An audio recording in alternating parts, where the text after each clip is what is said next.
Hello, friends, and welcome to The Practical Church Musician, a podcast of practical tools and ideas for volunteer and part-time church musicians everywhere. I'm Dr. Sam Fleming. Each week, we explore the real joys and challenges of serving as a church musician, whatever your denomination or background. From building your musical skills to managing the administrative side of a program, this show is here to support your growth and strengthen the work you do for your congregation. Thank you for being here today.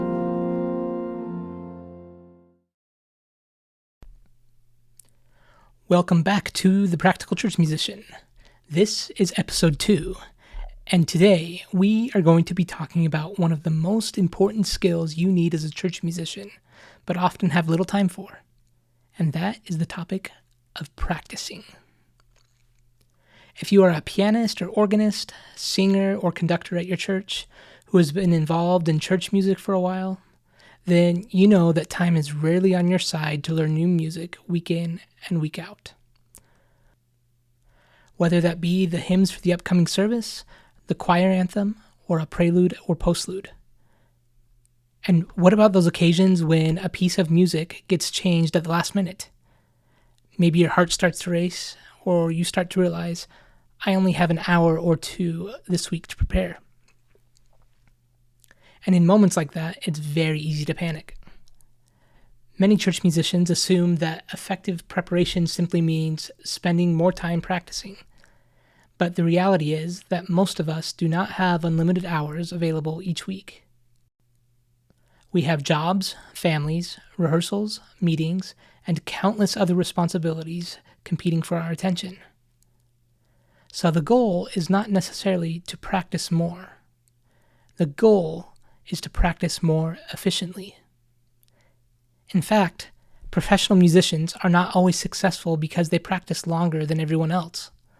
Often, they are successful because they have learned how to prioritize their time, identify problems quickly, and practice with intention. And that is what we are going to focus on today. Practicing with intention, which in turn helps you practice when you are in a time crunch. I want to share several strategies that can help you make meaningful progress at the piano or organ, even when your available practice time is very limited. Some of these strategies also work well in the vocal and conducting realms. So even if you aren't regularly at the keyboard, stick around, because there will hopefully be something useful for you too. Before I dig in, I have to mention that most, if not all, of the credit for these strategies go to the teachers, mentors, colleagues, and others from whom I have learned so much from. I cannot take credit for a majority of these ideas, as they are a culmination of ideas from many other people. So with that in mind, let's dig in with a few guiding principles. Principle number 1. Not every piece of music deserves or needs the same amount of practice time. Some things you can quickly brush up on and move on, and others need some more love. When time is of the essence, do not spend all of your time practicing or playing through the things you know well. Spend that time in the area that needs the most work. Number 2. One mentor of mine frequently taught that there are 2 types of practicing. The first stage is called triage practicing, and this is the prioritizing of musical passages or skills on the basis of where practice time and focus can be best used, are most needed, or are most likely to achieve the greatest improvement or performance success. For example, this might look like playing a hymn 4 or 5 times in a row to get it as comfortable as possible in time for a Sunday service. It's not necessarily a poor use of time, but there is a higher way. Now, the second type of practicing is called deep practice, and this is the breaking down of skills, correcting mistakes, and improving with deliberate effort to learn a piece of music at a deep level. So an example of this might be slowly breaking the hymn into small sections, isolating tricky measures, and repeating them with focused corrections before gradually putting it back together. Now, when you first hear of deep practice, you think, oh man, that is going to take a long time. But the reality is, you actually get a lot more done if you are spending your time in deep practice versus triage practicing. So remember that how you spend your practice time will directly impact the results of your practice. So if you want or need to learn something well, being intentional is the key.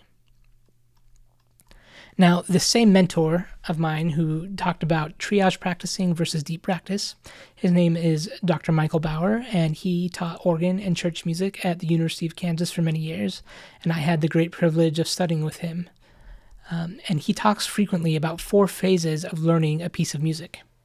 And so I'm going to talk about some of those phases today, and hopefully they will help you in thinking about practicing and applying that to practicing. So the first phase is preparation. The second phase is note learning. The third phase is polishing. And the fourth phase is the overlearning phase. Now today I will be focusing primarily on the note learning and a little bit of the polishing phases and techniques that you can use when you are particularly in a time crunch. With that being said, I will come back to in a future episode to talk about all 4 phases of learning music and why you should make that complete process your end goal. So I want to reiterate, when you are in a time crunch and need to learn notes quickly, playing through a given piece of music, your hymn, prelude, whatever it may be, will not help you learn the music quickly enough. You have to be strategic and swift in your practice plan. As you first start trying this out in your own personal practice, you might try writing down some strategies to try out and planning out how long you will do them for in a given practice session. Some of these tips may seem obvious, some may be new, and some you may have used before. But whatever they are, these are things I use in my practice regularly that help me learn notes quickly and efficiently. So the first one, and this is probably the first one that you might learn as a kid when you first start taking piano lessons, and that is to separate your hands. And if you're at the organ, separate your hands and feet. Do your left hand, and then your right hand, and then your feet. And then slowly start to put them together. Number 2, take things at a slow tempo. Especially in a time crunch, we always want to just hurry and get things to tempo as quickly as possible. But if you follow this principle of never playing faster than you can play correctly, and you play at a slow tempo, you will learn things much quicker, and things will lock in a lot quicker as well. And you probably will actually learn it in a faster amount of time.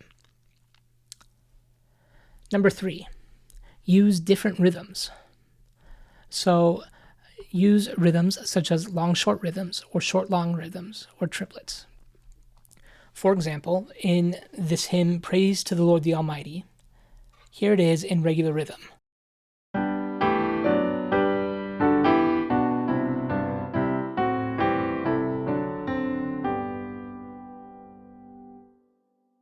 Now, you might go through and try a different rhythm. So you might do something like this.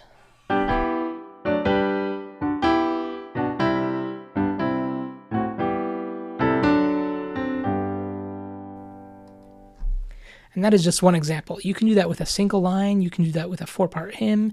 You can do that with all kinds of different music. But I find that is really helpful. So do it in different rhythms. So dun dun dun dun, or dun dun dun dun dun, or you can try triplets too. Dun dun dun dun dun dun dun dun dun dun, etc. Tip number 4, work small sections from the end of the piece to the beginning. So, with this same hymn example, you might start with the last 3 or 4 bars.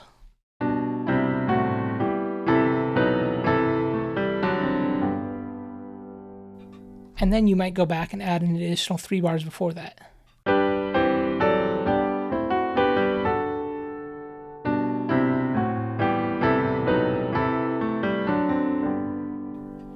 And then maybe a little bit before that.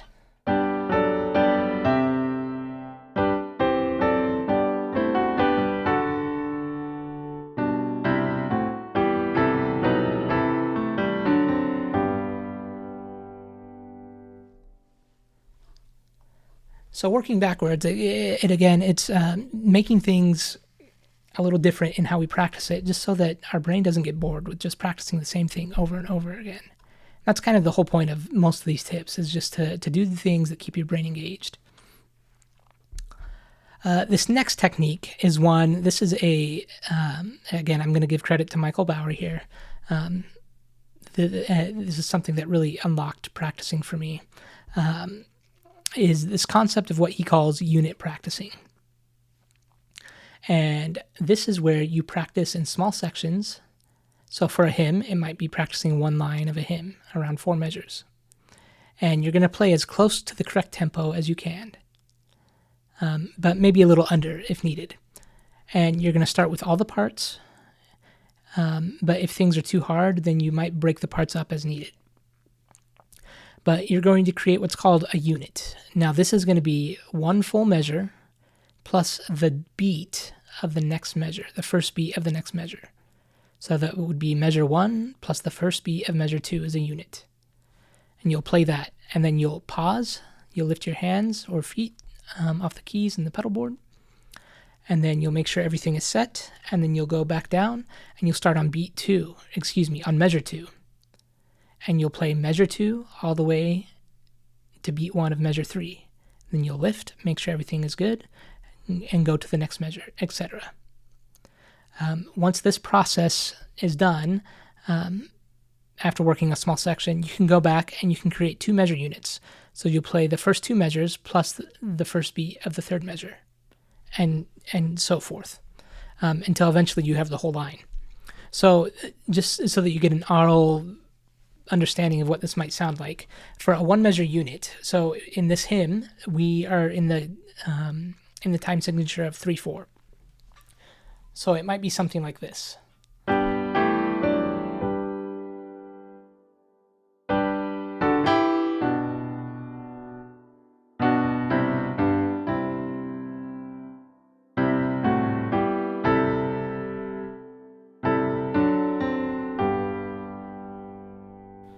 And then I would finish that, and as Michael Bauer likes to say, he would frequently say, all right, was that easy or was that not?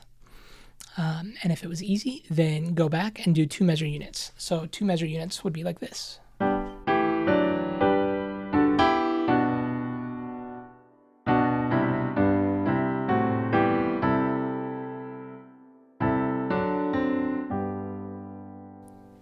And so forth. And you can do this, again, with all different types of music. But it's a great way to break things down, but still bridge the gap between measures.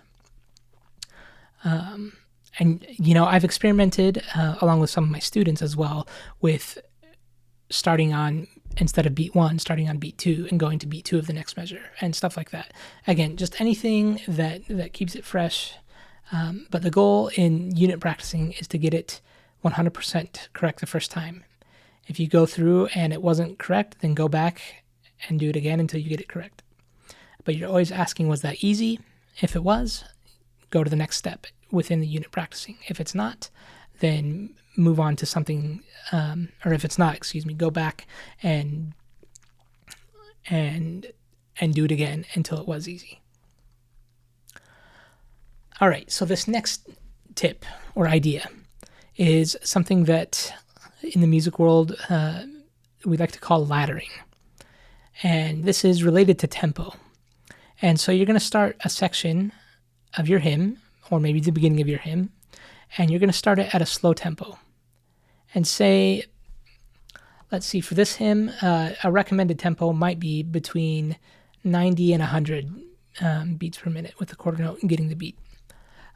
So instead of shooting just straight starting at 90, you might start at 70 and then go up, and you're going to have the metronome playing with you, and you're going to go up in increments of 2. So play through the hymn at 70 and then go back and play it at 72 and then at 74, always with the metronome. Eventually, you'll start to notice that the tempo changes. In the first little bit, it doesn't feel like it changes a whole lot. But then you'll get more comfortable with it as you do that, and continue to ladder. And use this on multiple practice sessions, or do it for a little while and then come back to it.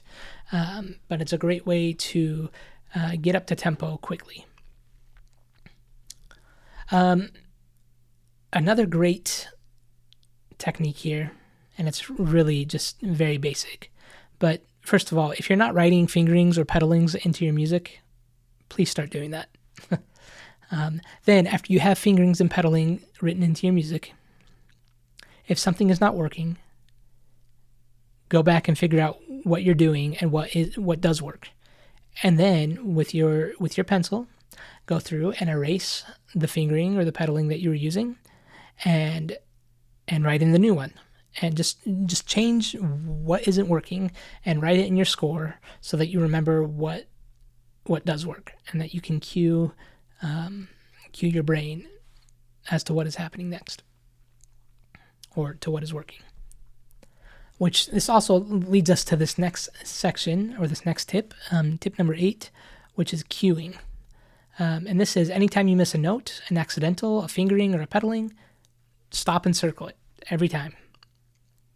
And while you practice, another thing you can do is you can say the name of the note that you have been missing. If you're missing a C, then say C when you get to the C. It's another great way to do that. Another great way to test how well you know a piece of music is to practice saying your phone number, practice saying your email address, the names of your children if you have children, the birthdays of everyone in your family while you're playing, things like that. Again, just looking to make things interesting for the brain while you go. So next is number 10, and this is to practice transitions between sections. And this ties in perfectly into unit practicing too. So find where the end of a phrase is and the beginning of the next phrase is and practice those transitions because likely those are areas where your hand position has to reset. And so just practicing those transitions will help you be more comfortable with those. Another example is to intentionally omit a certain beat in a passage of music and silently play it or still count it. So in this hymn example, we might say, okay, we're going to remove beat 2. But we're still going to give it its value. We're just not going to let anything happen in that beat. So it might sound like this.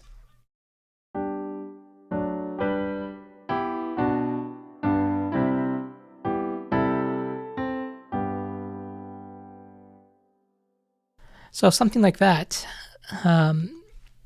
again, is telling your brain, play here, don't play here, but you're still keeping track of everything that's going on. And you can do that with different beats. And in fact, why not try it with all the beats? The last tip here is to practice, if you're at the organ, to practice on an unconventional registration so that it draws your ear to different lines in the music. So for example, only use a 2-foot stop in the manuals or only a 4-foot stop in the pedals. Or play the tenor line on a different manual with a different color, such as an 8-foot oboe or something that sticks out more.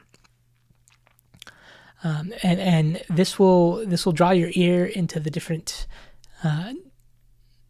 lines and the different colors of each line, and it makes you think about the music differently as you're practicing it. So those are some of the quick practice tips that I have that I use both for long-term practicing, but also when I'm in a time crunch. These are ones that I come back to regularly.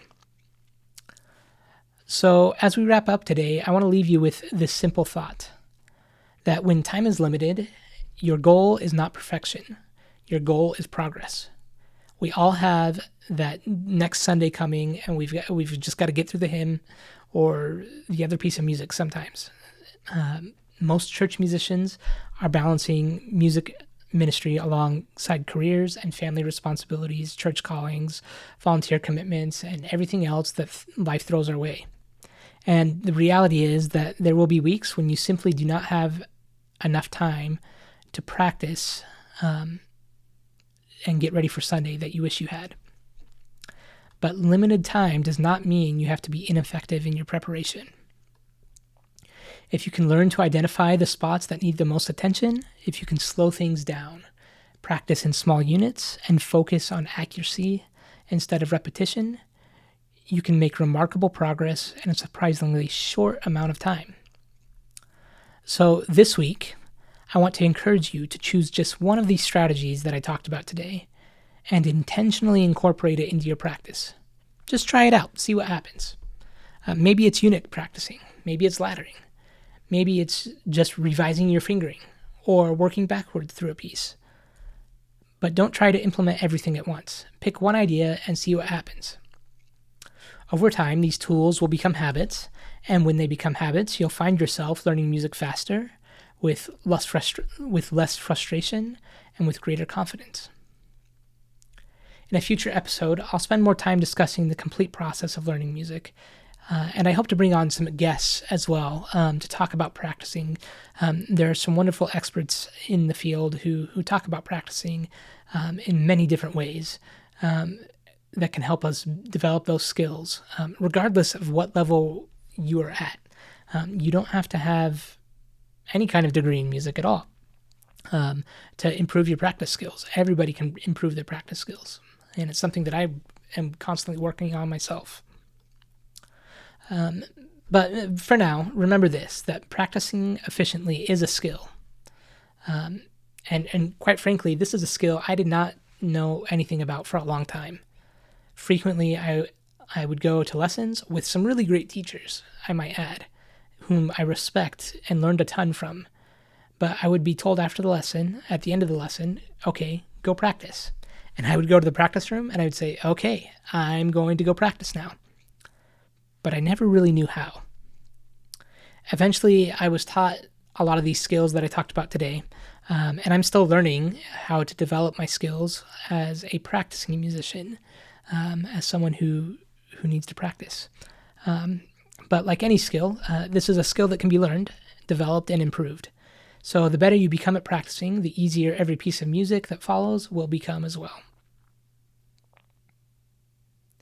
If you found today's episode helpful, I hope that you'll like, follow, share, or subscribe on your favorite podcast platform to help spread the word, and be sure to find us on Instagram at The Practical Church Musician, or on our new official website, thepracticalchurchmusician.com. Over time, I hope to be adding resources that you'll be able to download and other things there related to the show and related to becoming a church musician and improving as a church musician. So as we wrap up episode 2, I invite you to join me next time as we explore another topic in the treasure trove of topics related to church music and service as a church musician. Until next time, keep singing, keep playing, keep practicing, and keep moving forward.